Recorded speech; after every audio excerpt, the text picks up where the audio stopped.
Welcome to This Is Her America. I'm your host, Shaida. Her America is my way of crashing down on liberal narratives everywhere. On this podcast, listen as I give my hot conservative take on all things society and culture. Hi there. I know it's been a very hot minute since I've done an episode for this podcast. Please give me some grace. It's been quite the year, even though we're 6 months in. So I just want to get right into it. First, I'm going to be talking about Mayor Lori Lightfoot and her $10 million COVID relief plan dedicated to the healthy Chicago equity zones that she has coming up. And then I'm going to be discussing about the feud going on between two lovely conservatives that I admire too. That is both Kimberly Klacik and Candace Owens. And why this feud is more than just petty social media drama. And why has Kimberly Klacik has decided to take potential legal actions against Miss Candace Owens and the Daily Wire. First thing first, Mayor Lori Lightfoot, also known as Beetlejuice. I try to respect politicians, no matter on what side of the political aisle, because being a public servant comes with a prestige armor of respect and leadership that every leader that comes into office, whether if it's in Congress or president, governor, or even as mayor or in the city council, they should be respected. But when you have neglected your community the way that Miss Lori Lightfoot has neglected the city of Chicago, then I have to admit, nicknames like Beetlejuice is going to be warranted. I don't know how that nickname came about. When I first heard about it, I just thought it was sincerely funny. But I don't know the origin of this nickname or who started this. So that's what we're going to go with. Lori Beetlejuice Lightfoot. She has been elected into office since 2019 as a Democrat. She's the first black female leader for the city of Chicago. She also happens to be an open lesbian, but that is not something that we're going to be focused on today. It's just historic that she happens to be in a very powerful position as as a leader of one of the United States' largest cities.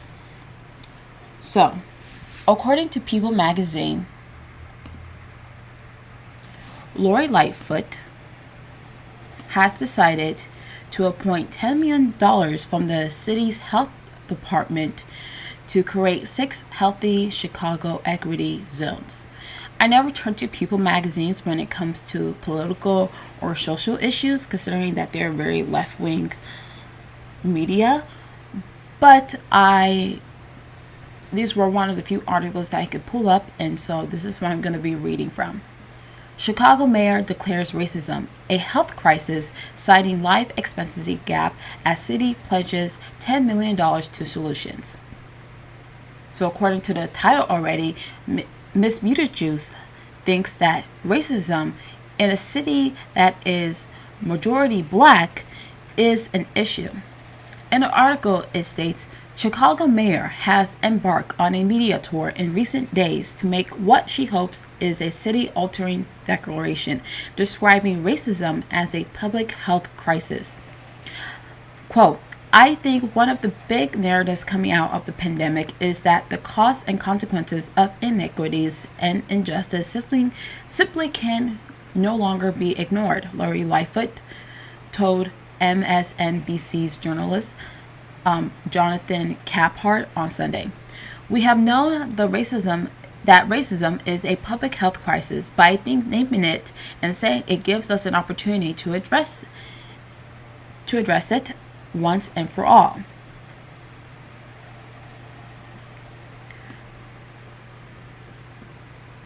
So, according to Beetlejuice, she thinks that racism is a big public crisis in the city. When you look over what's happening in this past year, you will know that Chicago has become a cesspool for gang violence, gun violence. There's an up spike in homicide. Thanks to defunded police, the city has been flooded with rioting and looting. This is a woman that stood over the bodies of dead black children being murdered ruthlessly in her city,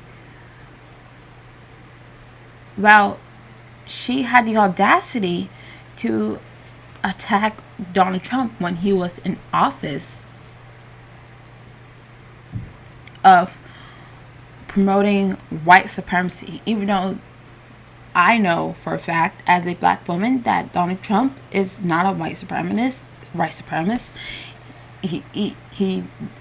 He did not give me any indication that he is racist or that he has poor views on black people.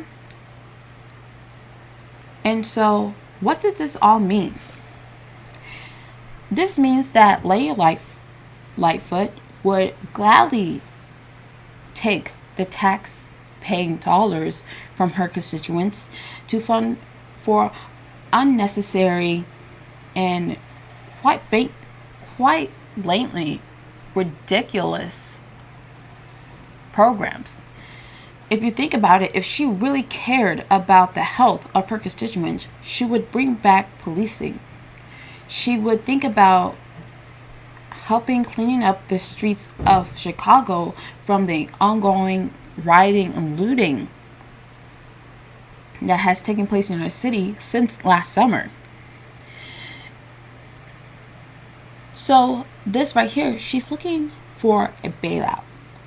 To me, this has to be the biggest tax scheme ever to happen in a major U.S. city. Because when you look at the population in Chicago, according to data, 34.4% of the population is black. Meanwhile, 31.6% of the population of Chicago is white. That's not a huge disparity in numbers, but that shows that by a margin, black people overwhelmingly populate the city of Chicago. So why is she making racism a public health crisis for her constituents? What's the deal with that? Well, she says that in the article, she cited Chicago's 9.2-year gap in life expectancy between its black and non-black residents, as well as a lack of access to high-quality healthcare for minority groups across the city. She also pointed to what she called root causes of gun violence, such as racism and systemic property. Quote, naming it and making it an official declaration of the city gives us the opportunity to have the conversation on the table and start addressing the root causes, unquote, Lightfoot says. Could the life expectancy rate that Ms. Beetlejuice pointed out could be because black on black violence is on the surge in the city of Chicago? You don't have to take my word for it. If you look up the statistics between white on black violence versus black on black violence in cities like Chicago, Detroit, Philadelphia, Los Angeles, you will see that black people murdering other black people is a crisis more than white supremacy or racism or whatever excuse Lori Lightfoot is giving just to cover up for her failed leadership. And the reason why I think it's the biggest tax scheme ever, because what is she going to do with this money? Exactly. Is she going to create a department in the city to Chicago, divert $10 million to create a department of or task force that will oversee racial bias incidents happening in the streets of Chicago, or ensure that her citizens get proper health care services. There's nothing wrong with wanting to make sure that your constituents, you know, excuse me, get the need that they do. But if you really wanted your city to thrive, you should look back. You should look into refunding your police, Mayor Lightfoot. You should have actually support businesses, small businesses that have been completely destroyed thanks to your lack of effort to hold back rioters and looters and letting them basically control your city. I don't know why, and in cities, particularly in the United States, like Detroit, Baltimore, Chicago, why they have such a heavy issue with gang violence. And it's because the leaders, well, when I did more research, it became very clear to me, the leaders don't want to do anything about it. They rather let their constituents be railroaded by bullets and by gang violence than rather solve the issue proactively and move on. I think they heavily rely on gang violence, so that way leaders like Beetlejuice, Mayor Beetlejuice, can come in and save the day. And now she's coming out with a $10 million tax scheme known as the 6 Healthy Chicago Equity Zones. I'd be surprised if this money actually went to doing what exactly she said. I think at best she's being naive, and at worst she's being ignorant. If she thinks that the biggest issue in Chicago, that is a majority black city, is racism, and that she's going to fix all these problems by importing government programs, she's kidding herself. Government programs has almost done nothing but decimate the black community more. Just look at history with the Great Society Act, with Lyndon B. Johnson, and what the impact of his policy did to the black community when he basically married us to the government. So I hope that, things go well for Chicago. I am praying that more and more people see this and step up and call it out for what it is. It is a tax scheme. She's basically stealing the taxpayers' money and using it in ways to hide her own failed leadership, because she is looking for a political bailout so nobody calls her out on her lack of leadership during the past year, especially when Chicago was literally in a crisis due to all the rioting and looting and all the black children that are being murdered ruthlessly in her streets. That is my 2 cents on the issue. Next up, I'm gonna be talking about the Candace Owens and Kim Klacik feud coming up.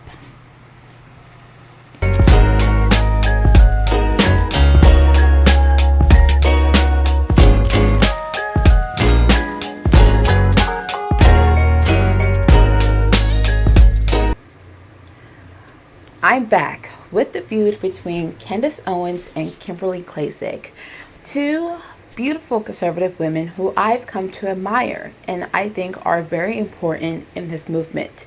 We all know who Candace Owens is. If you don't know who she is a political commentator, a social media personality. She has a show on the Daily Wire and runs a nonprofit called Blessed. And then there's Kimberly Klacik, an arguably new face in the conservative movement. When I first heard about her, it was through social media when she put out that starstruck eye-catching ad video highlighting the issues going on in Baltimore City, from crime rate to poverty to poor education system. She was running for Congress as a Republican nominee for Maryland District 7.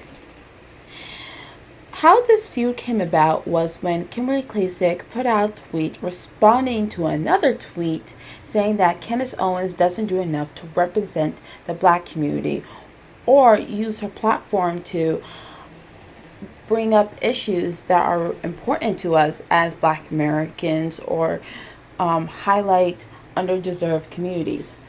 So Candace Owens took that as a hit and decided to respond back and said,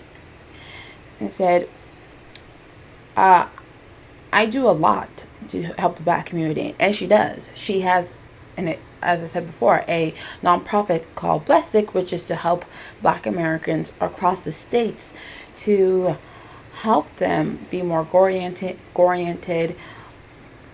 aspire to entrepreneurships, educational goals, and even think critically for themselves and without having to rely so much on the government. Candace Owens last week put out a IG Live video of her digesting the feud going on between her and Kimberly Klacik. She made some serious allegations during this live stream, pointing out some fraudulent behaviors between the campaign for Kimberly Klacik's run for Congress and some sketchy businesses, which Kim made some business transactions with during her campaign year 2020. She also highlighted how Kimberly Klacik used to be a stripper. I thought the stripper part during that IG video was irrelevant. Yes, Kim has a past. So do all of us. We all have done things in our past that we're not exactly proud of, and we should not look down on each other. I guess Candace used that as a way to look down on Kim's ways. I thought that was kind of mean girl-ish, in my opinion. But besides the whole stripper part, she did raise some concern when it came to Kimberly Klacik and how she used her campaign funds. According to her FEC report, which stands for Federal Election Commission. You can basically go on the site. It is public. It is for public use. You can look up any representative, senator, and basically see how much funding they raised up during their campaign and what disbursement they made and all that other stuff. And so that's what I did personally after watching Candace Owens' IG Live. I saw some patterns between Kimberly Klacik's campaign funds, and the sketchy businesses. I also watched another IG video by a guy named that calls himself, that goes under this persona, the California Underground, where he used to be a constitutional attorney, but now is some sort of election auditor, where he basically looks up businesses that are not in good standing and wherever they are not abiding by the state law there.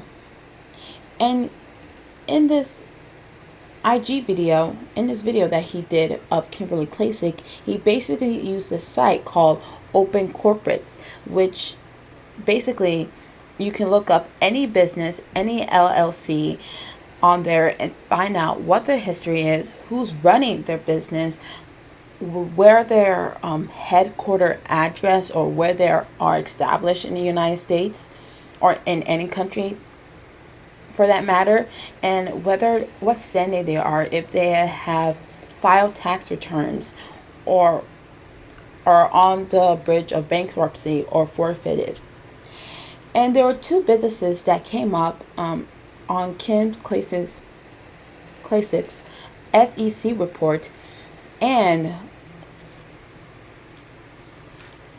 Open Corporates. And these two businesses, they're both LLCs, and they're named Pearl Events and Fox and Lion Communications.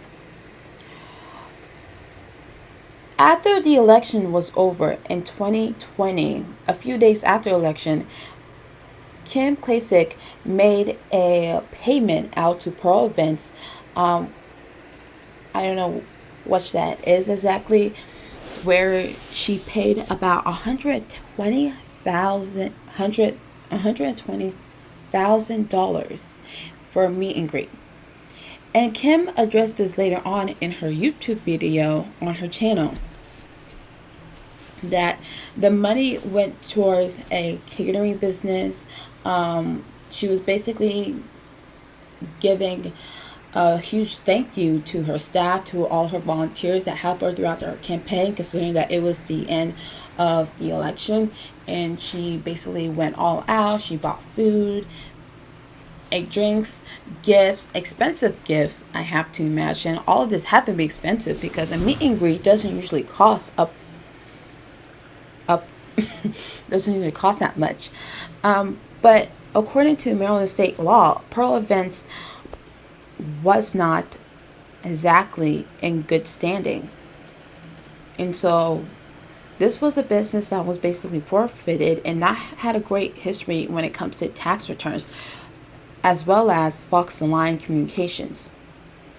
Another business, a business that was being pioneered by a Democrat who used to run for Congress about 2 years before Kim decided. And this guy named Annie Pierre, who has a Facebook page. It doesn't seem like much is posted about it, but it's like veteran run, pro-American and all that other stuff. And I just wonder why Kim, a Republican woman running in a very deeply blue city, is now using a Democrat and their platform to help with campaign funds, to help with campaigning, and just bring more awareness to the city of Baltimore.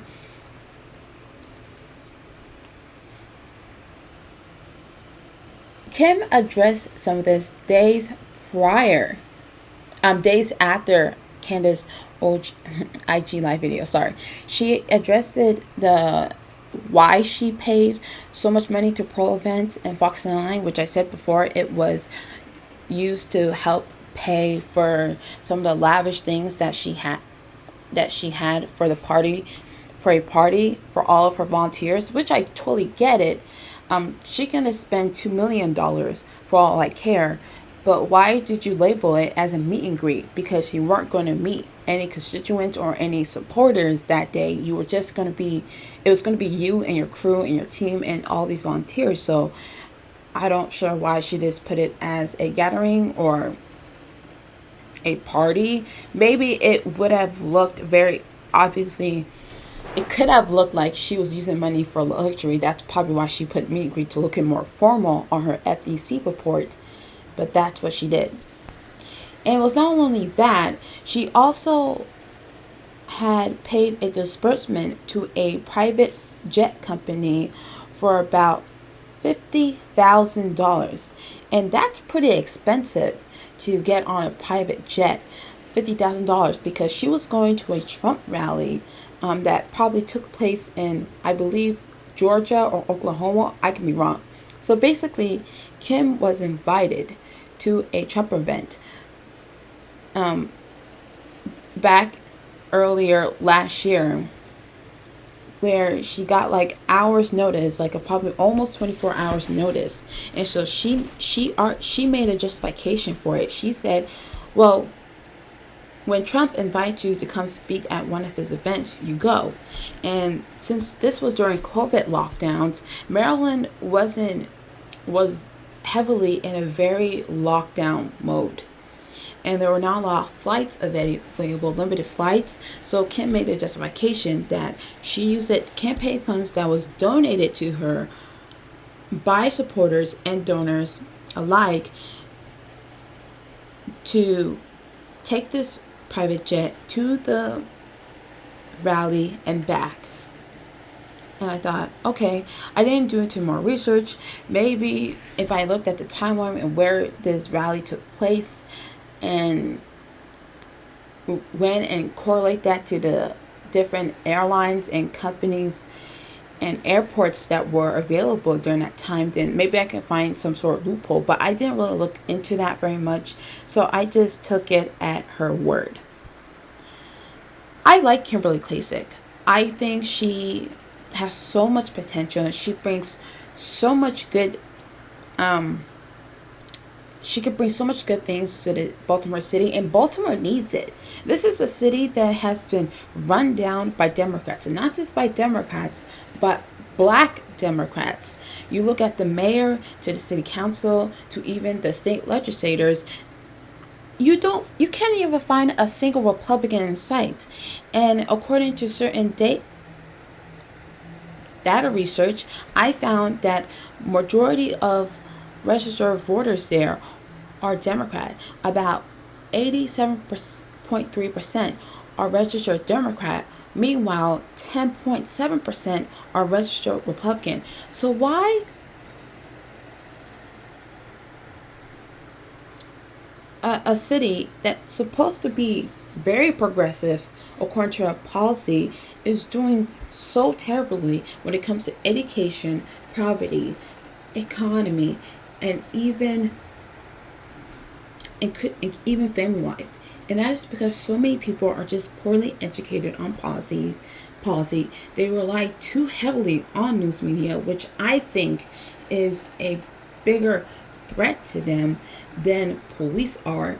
Baltimore in the last year has defunded the police thanks to Democrats who popularized the idea of defunding the police, and so they did, and that led to only devastating consequences for their city. Now you have gang shootings going on week after week, dead black children, the blood of dead black children paving the streets, because nobody seems to acknowledge that when you do not support your law enforcement, you do not support your community.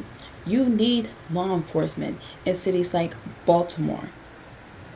And that's just how it is. Baltimore also has a huge history, a huge political history when it comes to... Ooh. Sorry, my phone just rang. Sorry, I'm back. Baltimore City has a huge political history of electing Democrats, politicians with a criminal history. Before this new mayor stepped in, there was a former mayor that had to step down. She went by the name of Sheila Dixon, and she basically had a criminal history of tax evasion and conspiracy to commit wire fraud. She pleaded guilty in court and now is serving a 3-year prison sentence. And half of the mayoral candidates have also have criminal charges in the past before running in Baltimore City from embezzlement and carjacking. So when people, especially on the right and conservatives, talk about why is Baltimore City so degrading, it's because it's not a city being run by leaders, it's a city being run by criminals. You know why criminals are free to run around and commit all these crazy crimes and basically torture the entire city overnight? It's because you have leaders that neglect their position. They forget the responsibility and the obligation they have to their constituents. They go off, they run for office, they get elected, and then they make multi-million dollar deals under the table or backdoor deals, and they forget about their city. And now what's left is criminals being encouraged by criminals in office. It's a city just being run by criminals from the ground up. And I think if this is true, if I don't know whether or not if these allegations about Pearl events and Fox and Lion communications is true, but if it is true, Baltimore City is in huge trouble. They do not have a leader there that they can turn to and that will have their back. That's why this is so important. It's not just petty internet drama going between two conservative women, although I do feel that they could have handled this, Candace and Kim could have handled this much better if they've done it privately. But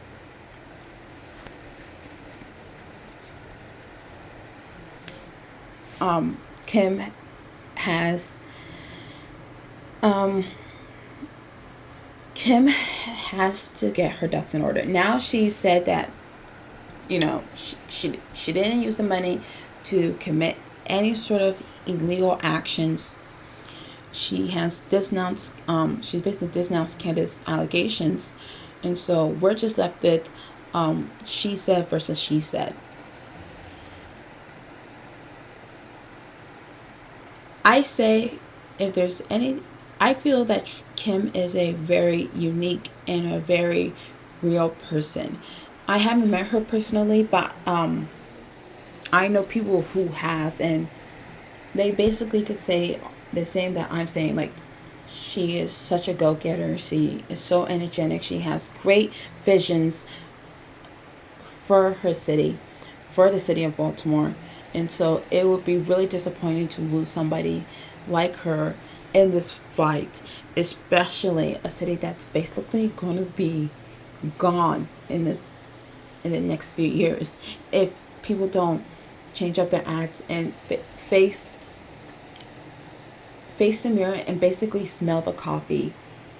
Baltimore, your city is corrupted. Candace, I have nothing bad to say about you. Of course, I still like her, even though all this has happened. And so I'm just gonna let the truth set its course. If any of this is true, it will come out. The truth will always permeate. The truth will always win. And so that's why I say, let the truth come out. And let's all be done with this. I have to put out a quick correction. The mayor of Baltimore, who I said that pleaded guilty to tax evasion in court and was serving a 3-year sentence, her name is not Sheila Dixon. It's actually Catherine Paugh. Although Sheila Dixon has her own separate criminal history, it was actually Catherine Paugh who had to plead guilty in court and was sentenced and had to therefore resign from her position as mayor of the city of Baltimore. I'm so sorry for butchering her name, but for those of you who are in Baltimore, you most likely know who exactly I'm talking about. I wish the best for both Candace Owens and Kim Klacik. If Kim Klacik decides to run again in 2022 or decides to hold back and focus more on her new PAC, Red Renaissance, and help candidates in other districts to run and hopefully unseat their competitor or opponent in office, I will completely support her on that. I just say let the truth come out, because I am a believer in God, and I am a believer that everything that's done in the dark will come out to the light, and the truth will reveal itself. But until the meantime, both of these women are highly needed in the conservative movement. I feel that we need more black people in this conservative movement. I think black people should be able to feel freely to think for themselves and not have to feel that they have to resort to some ideology or some perspective in order to feel like American. I feel that's part of the reason why I started this podcast called This Is Her America, because one thing the left has done very successfully is make black Americans feel that whatever they do in life, they will never be able to level up, or that there is some greater force out there, some boogeyman just waiting to take him down a peg or two. And I don't believe that is the case at all. There's too many cases of successful black people, from entrepreneurship to entertainment to politics to law to medicine, for that stereotype, for that narrative to just keep on going. And only in America you can do all things that you ever dream of, all things that you have ever envisioned for yourself and wanted to pursue. You can't do that in a lot of places, but this is the United States. We are the land of dreamers, and when we see something, we put it to practice. So, in all this, later on in later episodes, I will be discussing the case against critical race theory. I'm going to be talking more about why it's problematic and what it really looks like in our public education, and why American parents should be more wary of that ideology. I also want to break down this theory of equity, as we see it is a more popular term coming up in our political discourse, that it's not equality we're really fighting for, it's equity. And so I want to break the distinction between equality versus equity. I will also be talking about the COVID mania and what's really going on with the vaccines and all that other stuff. But until next time, this is Her America, and I'm your host, Shaida.